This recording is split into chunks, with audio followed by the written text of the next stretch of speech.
Julian Williams loved horror movies, but nothing captivated him like the Saw franchise. The intricate traps, the moral dilemmas, the chilling presence of Jigsaw, it all fascinated him. Julian felt a strange connection to John Kramer, the man behind the Jigsaw mask. He admired Kramer's twisted sense of justice, his belief in forcing people to appreciate their lives. To Julian, Kramer wasn't a monster. He was a visionary, a dark savior delivering brutal lessons the world needed. His friends found it creepy, but Julian brushed off their concerns. But deep down, the line between admiration and obsession was blurring.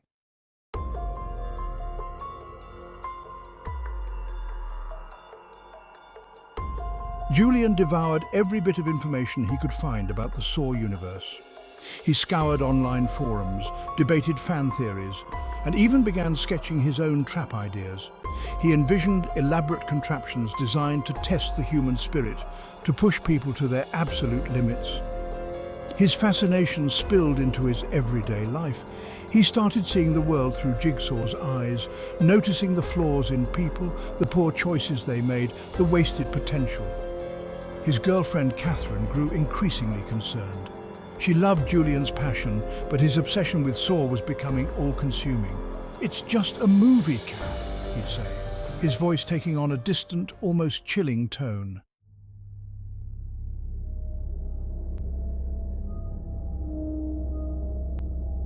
Julian's apartment became a shrine to Jigsaw. Movie posters plastered the walls, Billy the puppet dolls perched on shelves, and intricate trap designs littered every surface. Despite her growing unease, Katheran tried to remain supportive. She knew Julian was struggling with something, even if he wouldn't admit it. She just didn't realize how deeply the obsession had taken hold, how it was slowly twisting his perception of right and wrong. One evening, as Katheran watched Julian meticulously assemble a miniature model of one of Jigsaw's traps, a chill ran down her spine. His eyes gleamed with an unsettling intensity, his hands moving with a practiced ease that was both fascinating and terrifying. He was becoming something far more sinister, something that sent a shiver of dread through her very core.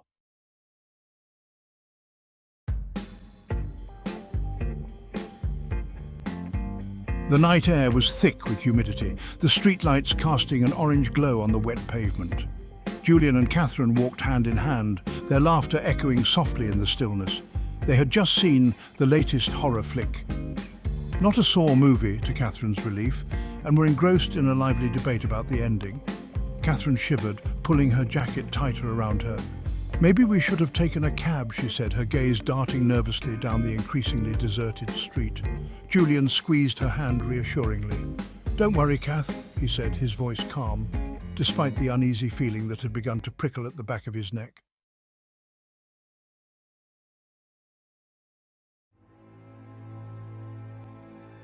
The words were barely out of his mouth when a figure materialized from the shadows of a nearby alleyway. He was tall and wiry, his face obscured by a grimy hooded sweatshirt. Before either Julian or Katheran could react, two more figures emerged, flanking the first like wolves surrounding their prey. "Wallet and phone," the first thug growled, his voice raspy and laced with a chilling indifference. He brandished a switchblade, the metal glinting menacingly in the dim light. Julian instinctively stepped in front of her, his heart pounding against his ribs.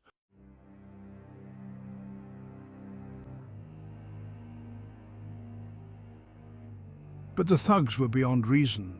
One of them lunged at Katheran, his hand shooting out to snatch her purse. Julian reacted instantly, shoving Katheran aside and throwing himself at the attacker. He landed a solid punch to the thug's jaw, but the victory was short-lived. The other two thugs were upon him in an instant, a flurry of fists and kicks raining down on him. Julian fought back with a ferocity fueled by fear and adrenaline, but he was outnumbered, outmatched. Through a haze of pain, he saw Katheran screaming, struggling against the thug who had her pinned against a brick wall.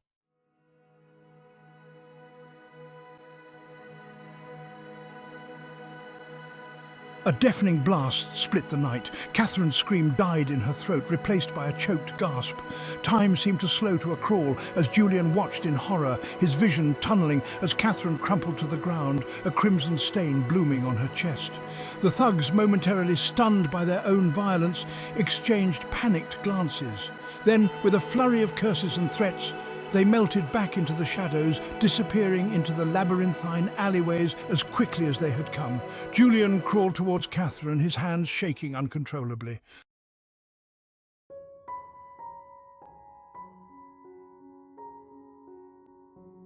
The wail of approaching sirens pierced through Julian's despair, the sound growing louder with each passing second.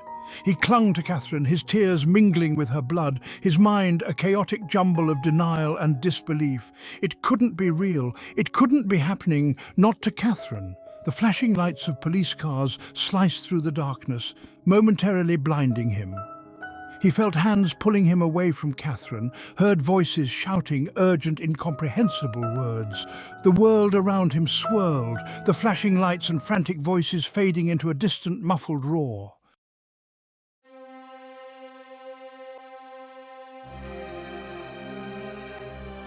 Julian drifted in and out of consciousness, his dreams a nightmarish kaleidoscope of blood, screams and the chilling laughter of Billy the puppet. Each time he surfaced, he was met with the sterile white walls of a hospital room, the steady beep of a heart monitor, a constant, unwelcome reminder of his reality. A kind-faced doctor, his features blurred and indistinct, spoke to him in hushed, sympathetic tones. He told Julian about the attack, about Katheran's injuries, about the heroic efforts that had ultimately proved futile. He spoke of shock and grief, of the long road to recovery that lay ahead. But the words washed over Julian, meaningless and hollow. Katheran was gone, the love of his life ripped away from him in a senseless act of violence. And he was left behind, drowning in a sea of guilt and despair. He would find those responsible.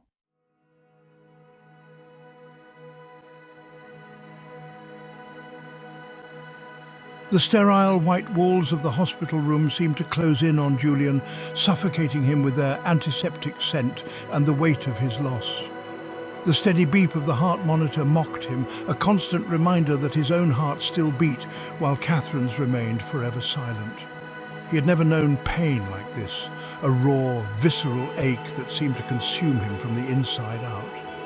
The doctors and nurses spoke to him in hushed, sympathetic tones, their words like stones skipping across the surface of a bottomless lake, failing to penetrate the depths of his despair. They spoke of counseling, of medication, of the importance of seeking support.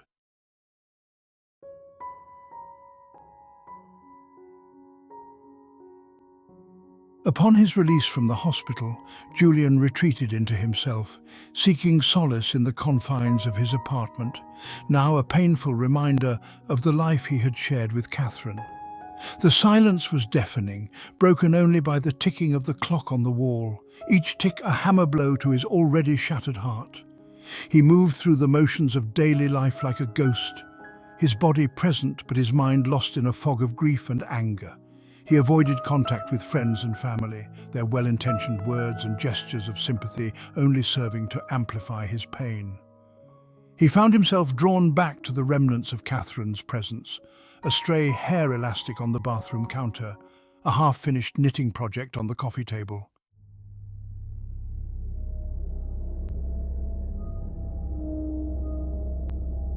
Days bled into nights, each one an agonizing eternity. Sleep, when it came, offered no escape, his dreams haunted by images of the attack, of Katheran's lifeless eyes staring up at him. He sought solace in alcohol, numbing the pain with each bitter sip, but the relief was fleeting, leaving him emptier and more despairing than before. One particularly bleak evening, as Julian sat slumped on his couch, nursing a beer and staring blankly at the television screen, a familiar image flickered to life. It was a scene from the first Saw film, the chilling visage of Billy the puppet, his painted-on grin a grotesque mockery of joy. He hurled the empty beer bottle at the screen, the glass shattering with a satisfying crunch.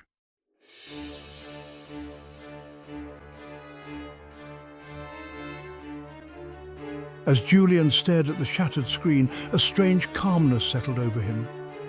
The anger remained, but it was now tempered by a cold, calculating resolve. He thought of the thugs who had taken Katheran from him, who had robbed her of her future, and a single word formed in his mind: justice. He realized that the legal system, with its delays and loopholes, would never truly deliver the justice that Katheran deserved. The memory of Jigsaw, the fictional dispenser of righteous punishment, flickered in his mind. What if he could use Jigsaw's methods to achieve his own brand of justice?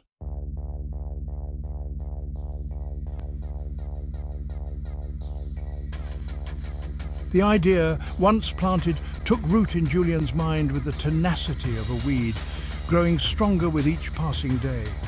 He began to see the world through a different lens, noticing the injustices, the acts of cruelty, the people who seemed to operate with impunity. They were all deserving of punishment, he convinced himself, of a taste of the fear and pain they had inflicted on others. He began to revisit the Saw films, this time not as a passive observer, but as a student eager to learn from a master. He studied the intricacies of the traps, the psychological underpinnings, the way Jigsaw used his victims' own flaws against them. The air, once heavy with grief and despair, now crackled with a different kind of energy. The energy of obsession, of purpose, of a darkness slowly consuming him from within.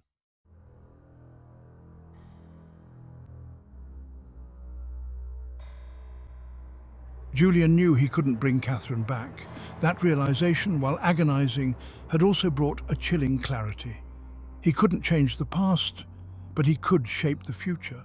He would dedicate his life to ensuring that what happened to Katheran would never happen to anyone else. He began to research the thugs who had attacked them, scouring the internet for any scrap of information that could lead him to them.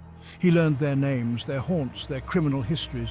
Each detail fueled his rage, solidifying his resolve to make them pay. He would become the embodiment of Jigsaw's twisted justice, a symbol of fear and retribution in a world that had grown numb to suffering.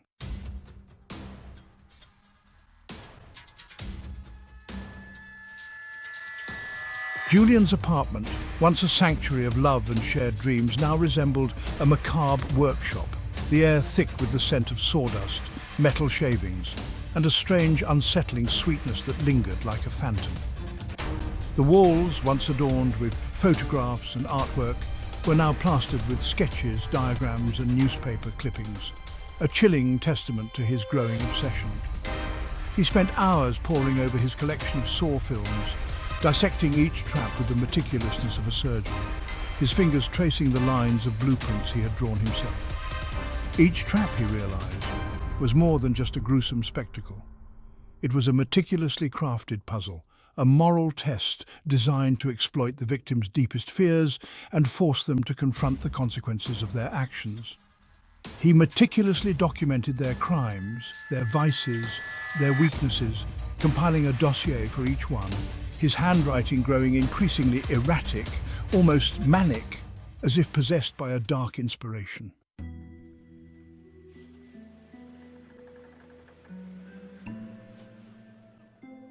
Tailored torment, Julian's justice had to be personal. Each trap reflected the victim's sins, a manifestation of their inner demons. He unearthed their darkest secrets, their hidden shames. One thug faced a twisted game of chance, a thief ensnared by his own greed. The ringleader who killed Katheran faced a special torment, a slow descent into madness, mirroring the pain he inflicted. Julian's apartment transformed into a macabre reflection of Jigsaw's lair, a testament to his twisted ingenuity. Scrap metal, salvaged machinery, and discarded electronics were meticulously sorted, each piece holding the potential for pain and punishment. The air hummed with power tools as Julian worked tirelessly, driven by a feverish energy from his grief. He lost himself in the rhythmic clang of hammers, the screech of metal against metal, and the hiss of welding torches.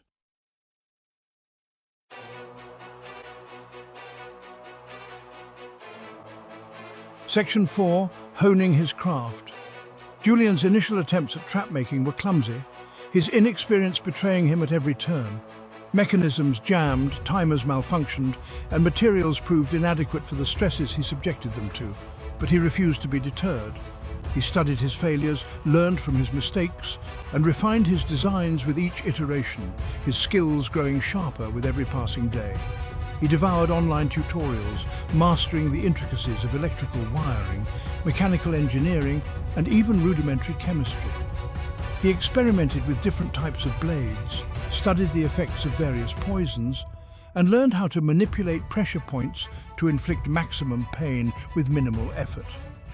He practiced his craft on mannequins, his movements precise, almost surgical, as he simulated the effects of his creations.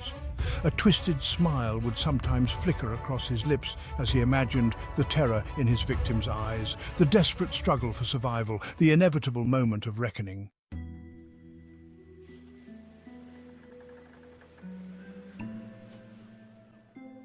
As his traps grew more sophisticated, so too did Julian's plans for their implementation.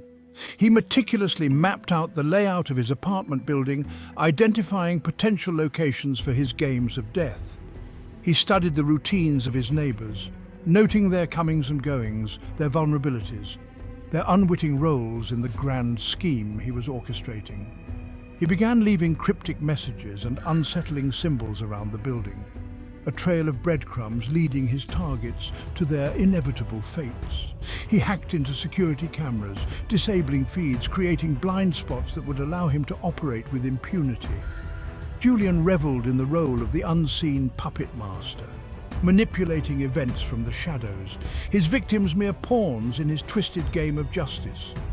He imagined their fear, their confusion, their growing realization that they were trapped, their lives hanging precariously in the balance. Before he could unleash his creations on the thugs who had taken Katheran from him, Julian needed to be certain of their efficacy. He found his first victim in a petty thief he had observed, casing apartments in his building. The man, a scrawny, jittery addict named Benny, eagerly agreed to participate in what Julian described as a psychological experiment, unaware of the true nature of the game he was about to play. Benny, his arm secured in a vice-like contraption as Benny's time ran out,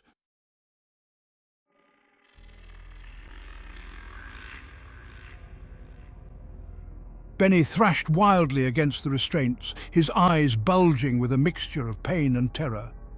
The digital timer ticked down relentlessly, each beep echoing like a death knell in the cramped, dimly lit workshop. He had chosen the wrong syringe, driven by a desperate hope that luck, for once, would be on his side. His gamble had proven disastrous. The neurotoxin, a concoction Julian had painstakingly synthesized from ingredients procured through the dark web, coursed through Benny's veins, a silent assassin delivering its deadly payload. His struggles grew weaker, his movements jerky and uncoordinated, his breathing a labored wheeze. Julian watched from the shadows, his breath catching in his throat, a mixture of fascination and revulsion churning in his gut. He had expected a degree of satisfaction, a sense of grim triumph as he witnessed the fruits of his labor. Instead, he felt a cold emptiness, a chilling detachment that both disturbed and intrigued him.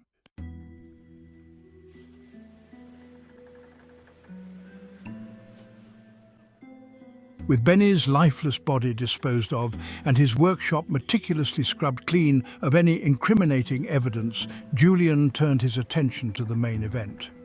Weeks of surveillance and meticulous planning had yielded a treasure trove of information about his targets, their routines, their habits, their weaknesses. He knew that the three thugs, emboldened by their previous success and bound by a code of silence born of fear and shared guilt, often gathered at a dilapidated warehouse on the outskirts of town. It was their sanctuary, their den of iniquity, a place where they felt safe, untouchable. Julian saw it as something else entirely, their tomb. He chose a night when he knew they would be gathered, their guard down, their minds clouded by alcohol and bravado.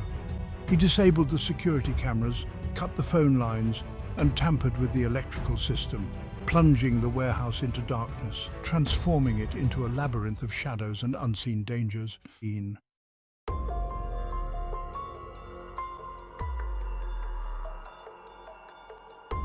As the thugs stumbled out of their beat-up van and into the darkened warehouse, a chill ran down their spines. The air hung heavy with the scent of decay and something else, something metallic and vaguely sweet, like the aftermath of a slaughterhouse. "What the hell is this?" one of them muttered, his voice barely a whisper. A single flickering light bulb sputtered to life, casting long, distorted shadows across the grimy concrete floor. In the center of the room, propped up against a rusty metal drum, was a familiar sight. A children's tricycle, its white paint chipped and peeling, a single red spiral painted on its front wheel. A wave of primal fear washed over them, a chilling premonition that something was terribly, terribly wrong. They had seen this before, in grainy VHS recordings, in late-night news reports, in their own nightmares. This was Jigsaw's calling card, and they were trapped in his game.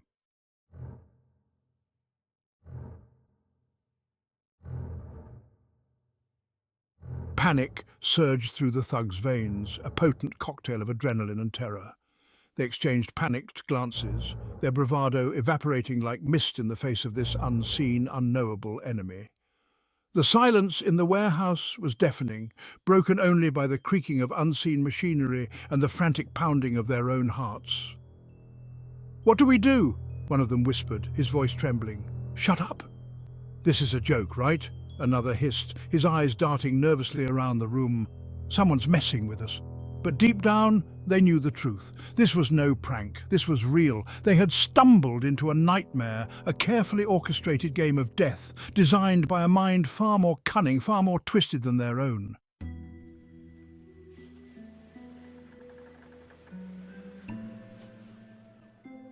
A distorted voice, amplified by hidden speakers, boomed through the warehouse, sending shivers down their spines. "I want to play a game," the voice rasped, the words dripping with a chillingly calm menace. "Over the past few months you have lived with a secret, a burden you thought you had buried. But the past has a way of catching up with us, doesn't it?" The thugs exchanged terrified glances, their eyes wide with a mixture of fear and confusion.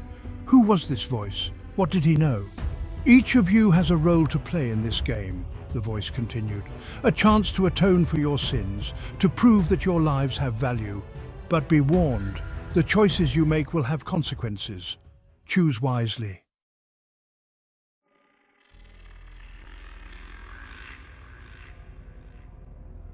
As the voice faded into silence, the warehouse plunged into darkness once more. The thugs stumbled about blindly, their hands outstretched, their breaths coming in ragged gasps. The scent of ozone filled the air, a telltale sign of electrical currents surging through unseen wires, a silent promise of pain to come. One by one, spotlights flickered to life, illuminating different areas of the warehouse. Each spotlight revealed a single metal cage, each cage containing a horrific contraption, a twisted testament to Julian's macabre creativity. They had walked into a carefully constructed web, each strand designed to test their limits, to expose their weaknesses, to punish their transgressions. There was no escape, no negotiation, no mercy. Only the cold, unforgiving logic of Jigsaw's game, now playing out in the real world, orchestrated by a disciple driven by grief, vengeance, and a growing thirst for something far more sinister than simple justice. Rico found himself trapped in a cage above jagged metal shards. A distorted voice echoed, explaining the rules. A test of greed versus self-preservation. Chains dangled, each attached to a heavy sack. Gold coins spilled enticingly from the sacks. To escape, Rico had to climb. Cutting sacks brought the cage closer to the spikes. No escape, his greed exposed as a fatal flaw.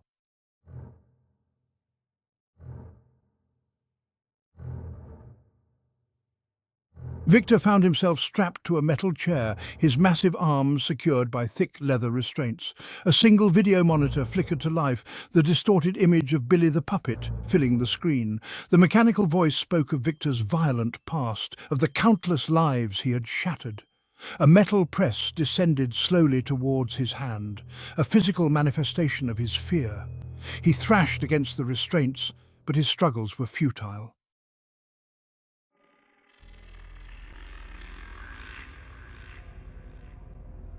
Marcus watched in horror as his accomplices succumbed to their fates. Rico, His greed proving stronger than his survival instinct, had fallen victim to the metal shards. Victor, his hand crushed beyond recognition, slumped unconscious in his restraints. A spotlight illuminated Marcus's own cage. He faced a wall of television screens, each flickering to life.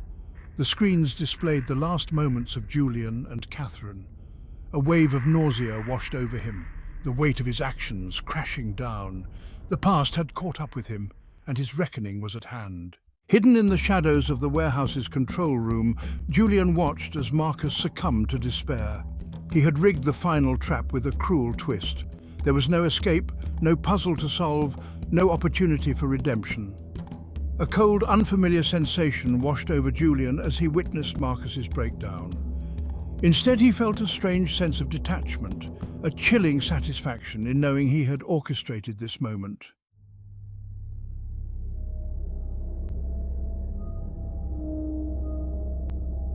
As the adrenaline subsided, replaced by a bone-deep exhaustion, Julian made his way through the warehouse, stepping over the broken bodies of his victims. The air, heavy with the metallic scent of blood and the cloying sweetness of decay, seemed to cling to him, a tangible reminder of the night's events. He paused before each cage, studying his handiwork, a strange sense of pride mingling with the revulsion that churned in his gut. The traps, once mere sketches in his notebooks, had come to life. Instruments of pain and retribution crafted with a meticulousness that surprised even him. But it was the blood that truly captivated him, the way it stained the metal, the concrete, the very air itself, transforming the mundane into something grotesque, yet strangely beautiful. It was a physical manifestation of his rage, his grief, his transformation from grieving lover to vengeful god.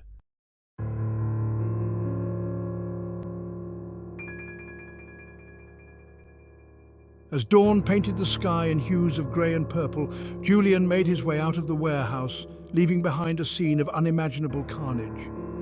He felt no remorse, no guilt, only a strange sense of emptiness, a void where his rage and grief had once resided.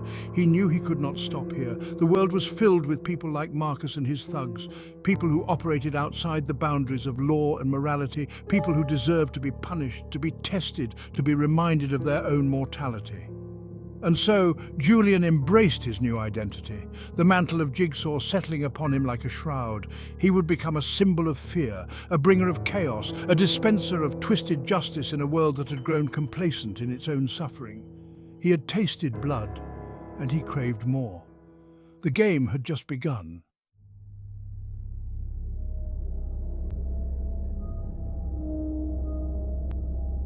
The warehouse, now a silent tomb to his gruesome handiwork, marked a turning point for Julian. The line between righteous vengeance and cold-blooded obsession had blurred beyond recognition. He had crossed a threshold, shedding his former self like a snakeskin, emerging as something monstrous yet strangely exhilarating.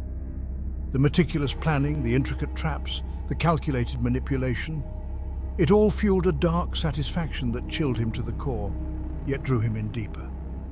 He had stared into the abyss of his own darkness and found a perverse sense of purpose within its depths. Gone was the heartbroken lover, the man who once found solace in Katheran's warmth.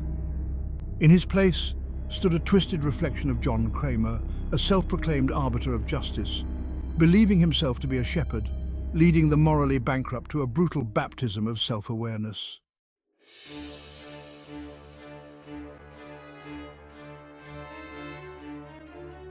The city, once a familiar landscape of comfort and routine, transformed into Julian's hunting ground.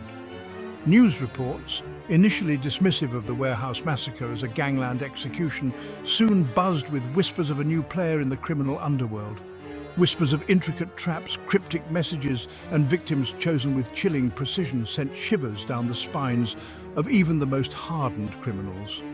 The police, baffled by the escalating brutality and seemingly random targets, found themselves one step behind, their investigations hampered by Julian's meticulous planning and the chilling efficiency of his methods. Fear, a potent virus, spread through the city's veins. No one felt safe, no one knew who would be next. Julian, once a victim himself, had become the predator, holding the city hostage in a macabre game of his own design.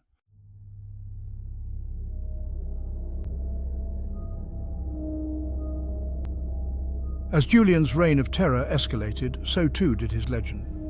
The name Jigsaw, once confined to the realm of horror fiction, took on a chilling new reality, becoming synonymous with a brand of justice that was as swift as it was brutal. His twisted games, captured on surveillance cameras and spread through the dark corners of the internet, became a morbid spectacle, inspiring both fear and a disturbing sense of fascination. Copycat crimes began to surface, a testament to the dark influence Julian now wielded, his legacy extending far beyond the confines of his own twisted games. The line between reality and the grotesque fantasy of the Saw films had been irrevocably blurred. Julian, the once obsessed fan, had become the monster he had so admired, his actions ensuring that the legacy of Jigsaw, a fictional embodiment of pain and retribution, would continue to haunt the city long after he was